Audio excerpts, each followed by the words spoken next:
Mirëmëngjesi. Faleminderit për pjesëmarrjen të nderuar anëtar të komitetit, zonja ministre, përfaqësues të DG Agrit, donator, koleg, duke qenë se disa nga stakeholders ose grupet e interesit janë duke ardhur, po fillojmë me pjesën e parë të miratimit të agendës, që do mund të kemi mundësinë që edhe kolegët jenë në pjesën e prezantimeve dhe fjalëve hapse. Kështu që për antarët voting member të komitetit, nëse keni sugjerim për të përfshirë pjesë të agendës, edhe pse agendën e kemi qarkulluar me email, kemi marrë disa komente të cilat janë reflektuar. Ju lutem nëse keni propozime apo çështje që doni t'i shtojmë, është e mirëpritur nga grupet e interesit, nga donatorët. Atëherë, agenda quhet e miratuar për sesionin e takimit të dytë të Komitetit të Monitorimit të programit IPART 3. Dhe për hapjen e takimit do doja t'i jap fjalën zonjës Denaj, Ministre e Bujqësisë dhe Zhvillimit Rural. Shumë faleminderit, mirëmëngjesi të gjithëve. Të nderuar anëtar të Komitetit të Monitorimit, i nderuar zëvendësministër Mehmeti, mirë se erdhe në komitetin tuaj të parë si përfaqësues Sinao. Nderuar përfaqësues të Bashkimit Evropian, delegacionit, të nderuar përfaqësues të shoqatave të biznesit, të grupeve të interesit, nderuar koleg të Ministrive të Financave dhe të Bujqësisë, shumë faleminderit për pjesëmarrjen dhe njëkohësisht një falënderim për punën e deritanishme të bërë në ekip. Kam kënaqësinë dhe privilegjin të jem sot në këtë takim të Komitetit Monitorimit të Programit IPART 3 për të shprehur mirënjohje për punën e bërë në të gjithë strukturat, por njëkohësisht dhe në bashkëpunimin shumë të mirë që kemi mes nesh dhe së bashku me delegacionin e Bashkimit Evropian, një ndihmës në të gjithë të hallkat procesit të cilat na kanë çuar përpara në analiza dhe në vlerësime të mëtejshme për të përcaktuar hapat konkret të radhës që shpresoj që edhe gjatë këtij takimit i kemi të diskutuara bashkërisht. Autoritetet shqiptare mbeten të palëkundura në angazhimin e tyre për të adresuar në çdo kohë edhe problematika dhe mangësi, për të forcuar më tej bashkëpunimin me strukturat e Bashkimit Evropian si një detyrim për të përmirësuar vetveten dhe për të përmirësuar institucionet tona ligjzbatuese. Programi IPART përbën një instrument kyç për zhvillimin rural të qëndrueshëm. Ne jemi dëshmitar dhe besoj përfaqësuesit e biznesit janë dëshmitar për mbështetjen e padiskutueshme që ky program ka realizuar në 5 vitet e shkuara për rritjen e konkurrueshmërisë së bizneseve bujqësore, për krijimin e vendeve të reja të punës, për përmirësimin e cilësisë jetës në zonat rurale të Shqipërisë. Dhe jemi shumë të bindur që progresi në këtë hap të IPART 3-shit dhe në vijim do të jetë një element dhe një pilar shumë i rëndësishëm i mbështetjes së zhvillimit bujqësisë shqiptare në Shqipërinë 2030 si pjesë e procesit dhe të integrimit evropian. Në këtë kontekst më lejoni të ndaj me ju disa zhvillime aktuale dhe të sektorit bujqësisë, të cilat lidhen ngushtësisht me prodhimin dhe me përfaqësimin e punës të gjithë përfaqësuesve të biznesit në vitin e shkuar. Në vitin 2024 kemi pasur një rritje të konsiderueshme të eksporteve, të cilat kapën shifrën e të paktën 540 milion euro, një rritje me gati 20% dhe dua të theksoj që rritja më e konsiderueshme vjen me vendet e Bashkimit Evropian, duke përcaktuar jo vetëm një marrëdhënie të mirë tregtare me vendet e Bashkimit Evropian, me tregje të konsoliduara, por njëkohësisht edhe një vlerësim në raport me sigurinë ushqimore për të realizuar ato objektiva që këto tregje ndërkombëtare i kanë në objektiv të parë. Nga ana tjetër, sigurisht në raport me prodhimin ne kemi diskutuar her pas here, por është dhe vlen për të përmendur sipërfaqja e kultivuar e cila në aspekt të serave, prodhimeve në sera, vjen gjithmonë në rritje. Kjo jo vetëm si një mbështetje që është dhënë ndërtimit të më shumë infrastrukturës në prodhim në sera, dhe dua të theksoj që sot jemi në gati 2200 hektar në sera dhe një rritje me gati 15.5% që mundson edhe një prodhim cilësor sipas standardeve të Bashkimit Evropian, por dhe një objektiv shumë qartë për të shtuar këtë sipërfaqe në 5 vjeçarin e ardhshëm, një objektiv që qeveria shqiptare e ka të përcaktuar me të paktën dhe 1000 hektar prodhim në sera, sepse është absolutisht e domosdoshme që me ndërtimin e këtyre kapaciteteve dhe infrastrukturave të nevojshme, ne të rrisim më shumë dhe të plotësojmë më shumë kërkesën për eksport në rritje që vjen si rezultat i marrëveshjeve tregtare të biznesit dhe tregjeve ndërkombëtare. E thënë ndryshe, ne na duhet të paktën 200 dhe 250 hektar sera në vit.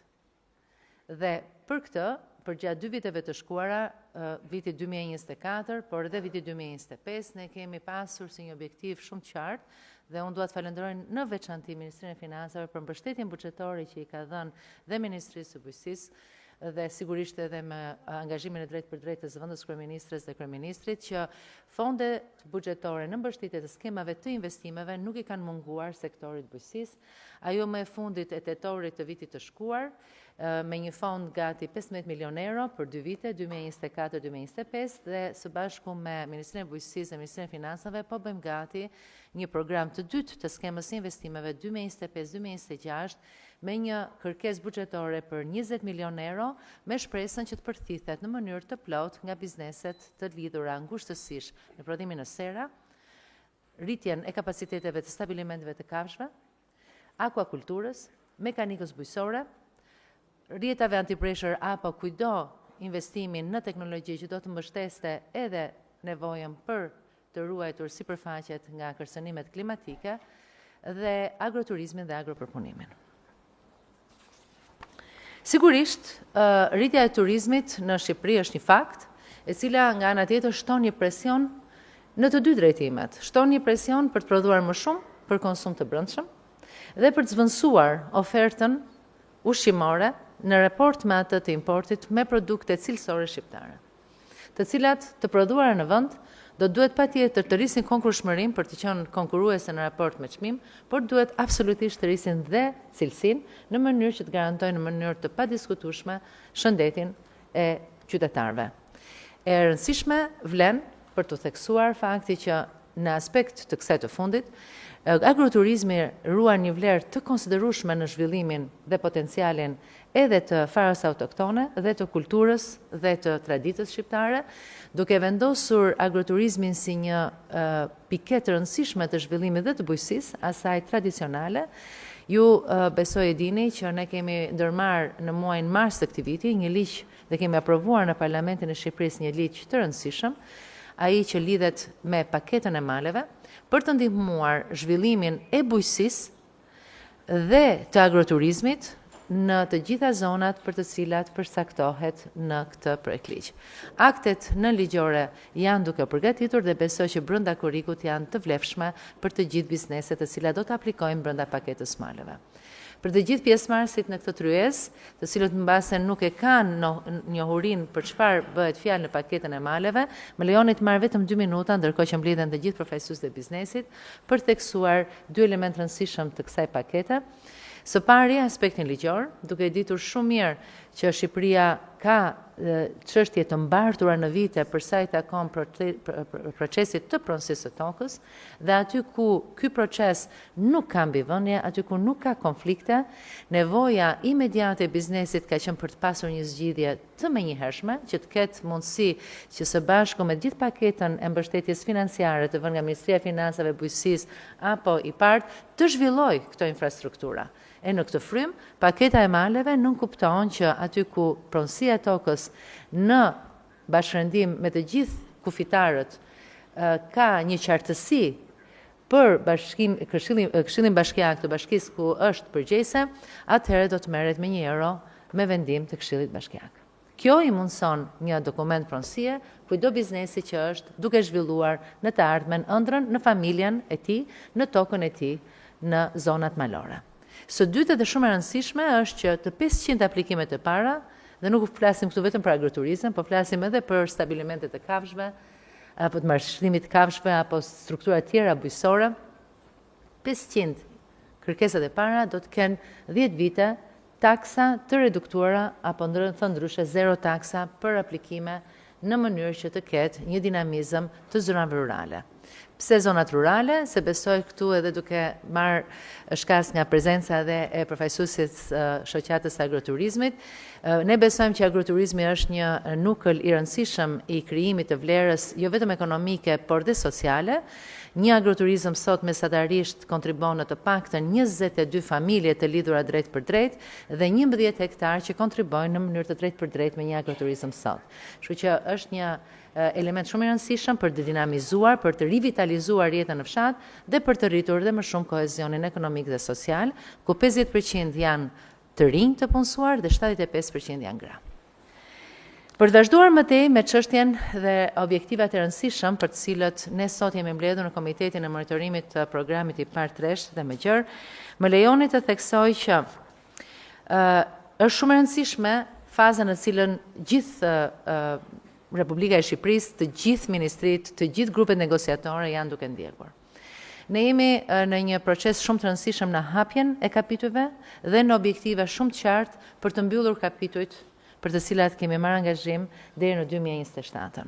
Sigurisht, 3 kapitujt shumë të rëndësishëm të Ministrisë së Bujqësisë dhe Zhvillimit Rural, ai 11, 12 dhe 13, ka nevojë jo vetëm për një adaptim ligjor sipas rregullave të Bashkimit Evropian, ka nevojë edhe për një mbështetje të drejtë për drejt për përgatitjen e akteve nënligjore, që në gjykimin ton kanë një shqetësim jo në raport me përgatitjen e tyre, po për komunikimin dhe me bizneset dhe për angazhimet të komunitetit të biznesit në një raport të drejt për drejt me ministrin dhe me drejtorit përkatëse që çdo ligj dhe çdo akt nënligjor që përgatitet të jetë i qartë për biznesin në afate, por dhe në detyrime që do të lindin në zbatim të tij. Dhe jemi të bindur që ky është një proces tranzicioni që të paktën në 5 vitet e ardhshme duhet na bëj bashkë për te komitetit sot, por edhe në tavolina të shpeshta që duhet të organizojmë me shoqatat dhe me organizantat e biznesit. Në raport me çfarë është bërë dhe çfarë kemi në pipeline për këtë proces të këtij viti, kapitulli 12 ka marrë rëndësinë më të madhe.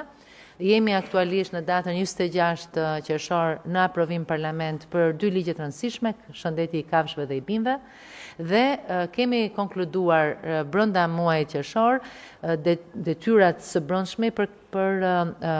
një ligj po aq të rëndësishëm, kontrolli zyrtar, i cili del për konsultim publik brenda muajit shtator. Dhe me këto 3 ligje, brenda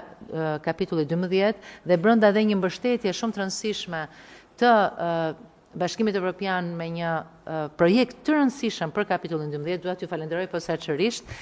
sikurse dhe Giz dhe të gjithë aktorët e përfshirë, ne jemi ndier shumë të vlerësuar në këtë ombrell mbështetje për kapitullin 12. Dhe në frymë të kësaj do të kërkonim që për kapitullin 11 të mendohet e njëjti organizim, sepse po ashtu kapitulli 11 që lidh në mënyrë të padiskutueshme dhe me çështjet e agjencisë dhe me gjithë angazhimet e lidhura me zbatimin e detyrimit për të ndjekur në vijim, të ketë një mbështetje në 2-3 vitet e ardhshme, e cila të ketë jo vetëm në aspektin ligjor, por dhe për agjencitë ligjbatuese një mbështetje drejt për drejt deri tek trajnimet e personelit, për të cilët ne kemi diskutuar dje dhe ju falenderoj posaçërisht për mbështetjen e adresuar. Shumë e rëndësishme është të themi se ku jemi me planin e punës që kemi filluar prej vitit të shkuar. Ne kemi bërë një plan veprimi. Dua të falenderoj këtu Ministrinë e Financave, në veçanti ekipin e NAOS.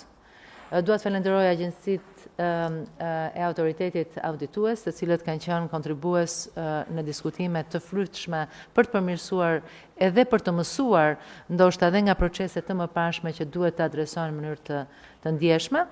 Por jemi të kënaqur që së paktën ne jemi në një proces të planit veprimit shumë në kohë. Dhe dua të listoj që jemi me masa të rishtura për transparencë dhe kontrollin e strukturave të IPART-it, është miratuar strategjia kundër mashtrimit, realizohet reformimi i AZBR-s në mënyrë të vazhdueshme jo vetëm në raport me strukturat e aprovuara, por dhe me nxitjen e rritjes kapaciteteve dhe trajnimin e stafit. Ky është një proces që ende ka handikapet e vet dhe do të kërkonim gjithsesi një mbështetje dhe të mëtejshme për pjesën e trajnimit në vitin që vijon. Është vënë në funksionim platforma e-application për digitalizimin e aplikimeve, një instrument shumë i rëndësishëm për ta bërë qartë për gjithë bizneset që është forma e vetme për të aplikuar dhe për të aksesuar nevojat në skemat si ato kombëtare ashtu dhe ato të i-partit. Është hartuar dhe po testohet, ndërkohë është testuar në mënyrë reale vetë në skemën kombëtare të investimeve database price reference, e thënë ndryshe një platformë teknologjike e cila vendos përpara të gjithë përfaqësuesve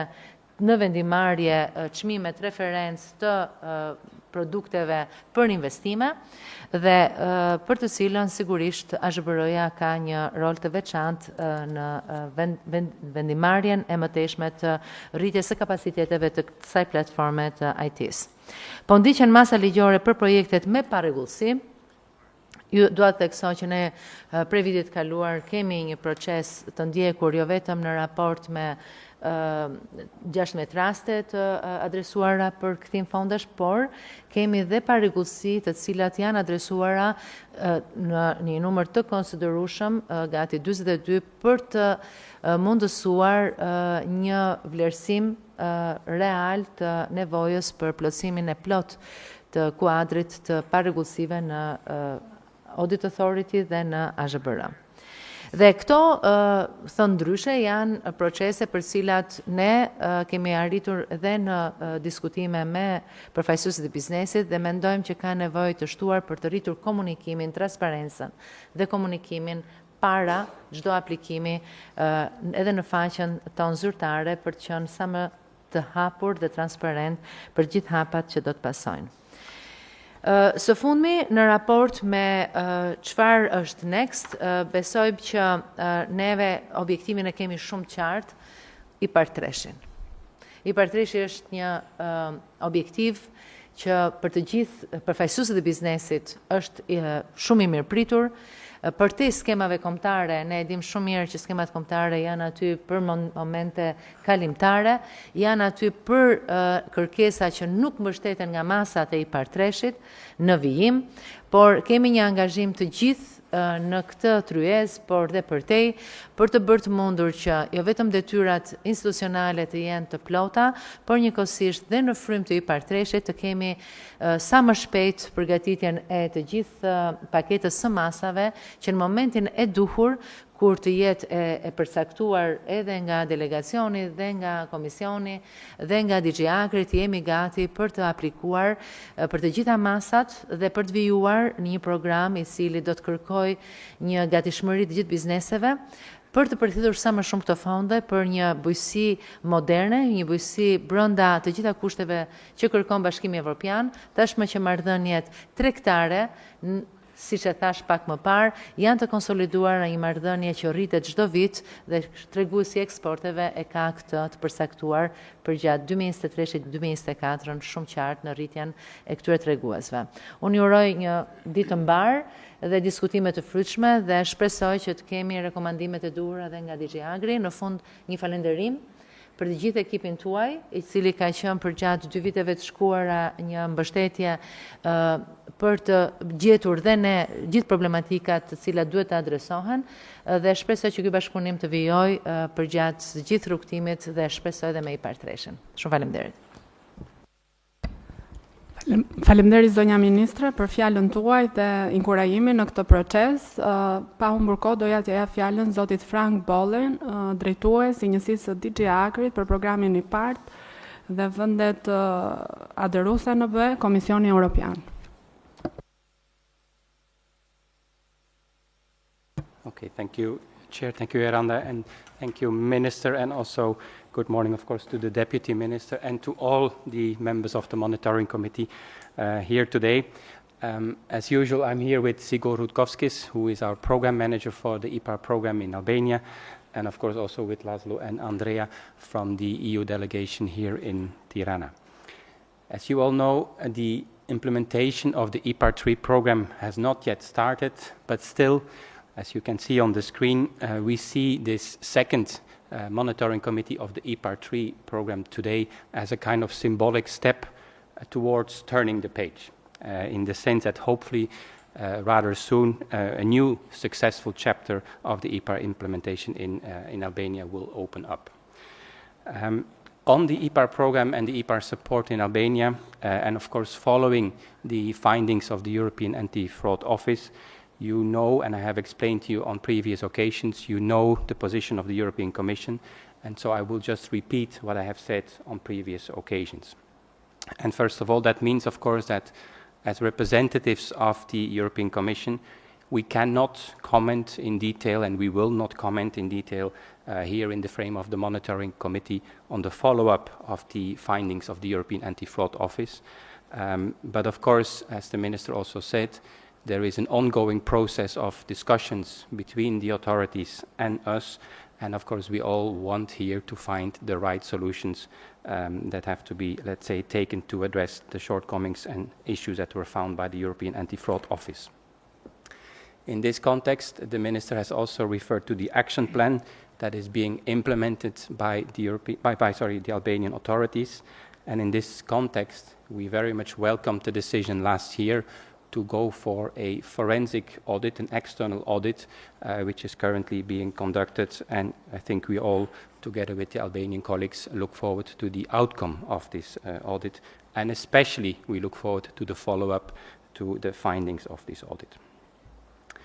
Meanwhile, we will continue to apply the preventive measures that we have taken now for almost 2 years, meaning that we have interrupted all the payments from the European Commission to the Albanian authorities, payments related to the IPAR 2 program. Of course, at this moment, this is no longer implemented, so in that sense, we have interrupted all the payments so far, and that's it now, because the implementation has finished.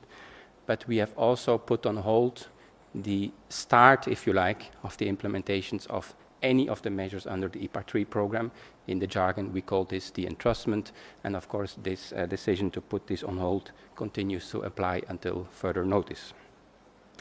Let me stress that these are preventive measures, as I have also explained, I think, on previous occasions. These are not final decisions from the European Commission, preventive measures to protect the financial interests of the EU. Let me conclude again with a more positive note, and that is that we believe that, and we are ready to continue to support the farmers, the agribusinesses, the rural areas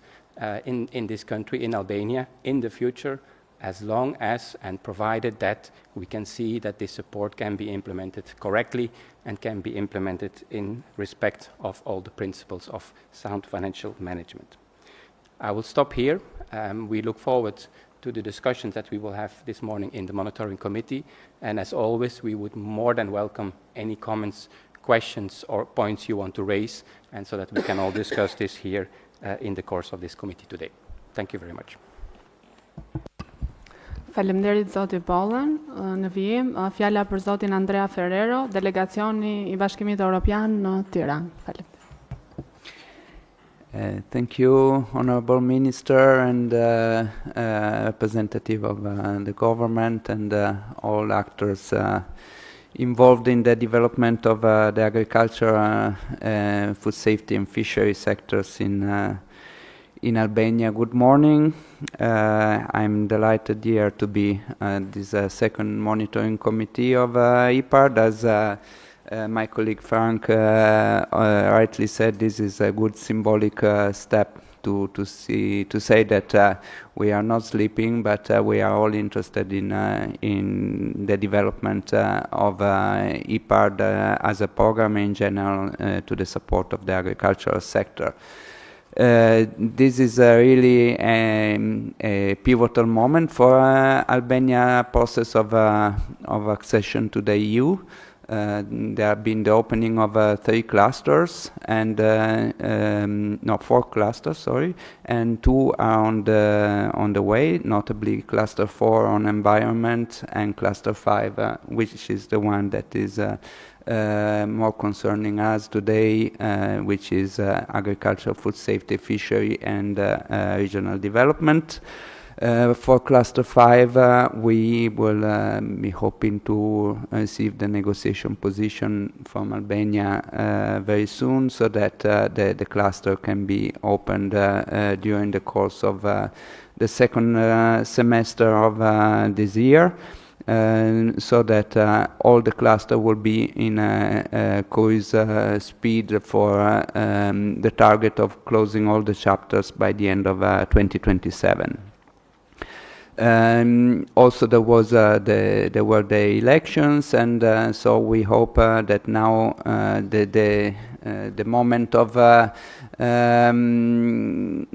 frenzy of electoral campaign is over, and now we can again work at full speed with the new government and the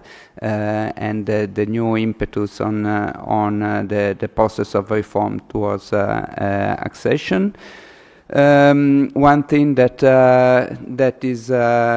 important for us also is that we are waiting for the government of Albania to countersign the 2 financing agreements under the Annual Action Plan 2024 that are relevant for the sector. One is EU for food safety, and the other one is EU for forest, for which we